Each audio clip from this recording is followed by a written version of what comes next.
ওই তাড়াতাড়ি ধাক্কা, আগেই কইছিলাম এই ভ্যানের লাশ টাশ টানবো না।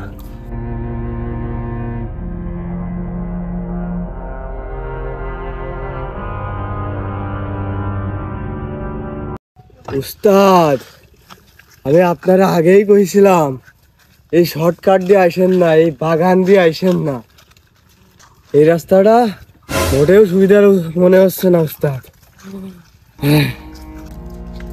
ওই ওই জলদি ধাক্কা দে, তাড়াতাড়ি লাশ নিয়ে পৌঁছাতে হবে সন্ধ্যার আগে।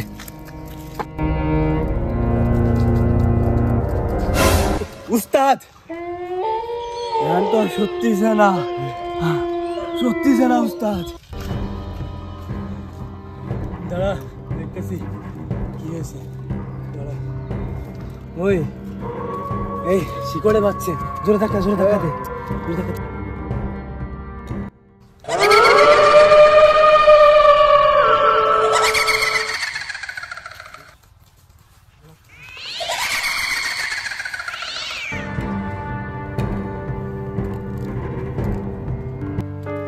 ওই অনেক দূর তো চলে আসলাম, রমিজ মিয়ার বাড়িটা তো চিনতে হবে। এই গ্রামেই নাকি বাড়ি?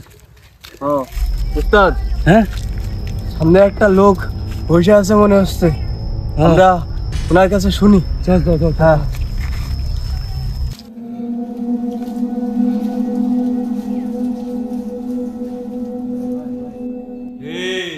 তোরা এই পথ দেখি এত্তি ঢুকিছি, তোরা জানিস না পথ খারাপ। যা যা তাড়াতাড়ি যা, সন্ধ্যের আগে যা যা যা।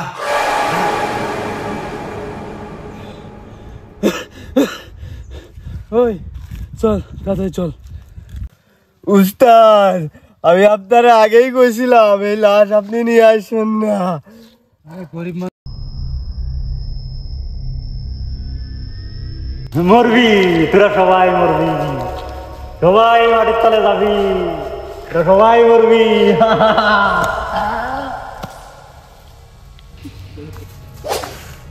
এই দেখলি কিছু? একটা দৌড় দিল। আল্লাহ আল্লাহ সুবহান আল্লাহ, আল্লাহ আল্লাহ সুবহান। বেঁধে আসেন, আমরা তো ওই লাশটা নিয়ে আসছিলাম, ওই তমিজ মিয়ার ছেলের লাশ। তো অ্যাক্সিডেন্টে মারা গেছে। তো এই রাস্তা দেখার সময় তো অনেক কিছু সামনে পড়লো। তোমরা তো বাবা ভুল করিস। তোমরা এই রাস্তা দিয়ে কেন আইছো? জানো না এই রাস্তায় সমস্যা আছে? এই রাস্তায় 40 বছর কেউ আসে না। যাও বাবারা, সন্ধ্যার আগে চলে যাও।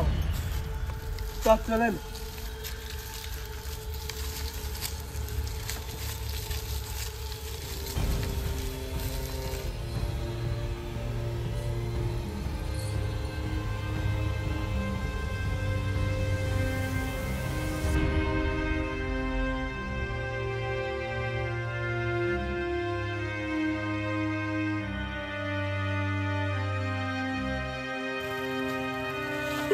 এই আর তো পারে দি না, চল একটু জিরিয়ে নি।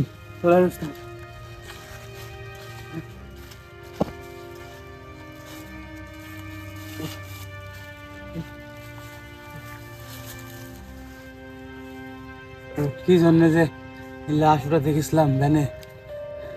উস্তাদ, আমি আপনার আগেই কইছিলাম।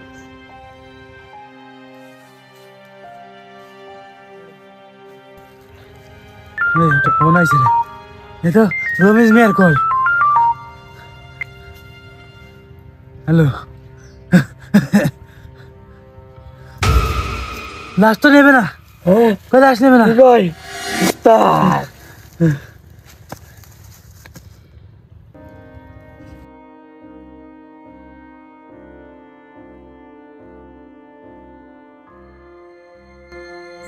এরপর কি করবে এরা এই লাশ নিয়ে? দেখতে হলে চোখ রাখুন আমাদের পরবর্তী ভিডিওতে।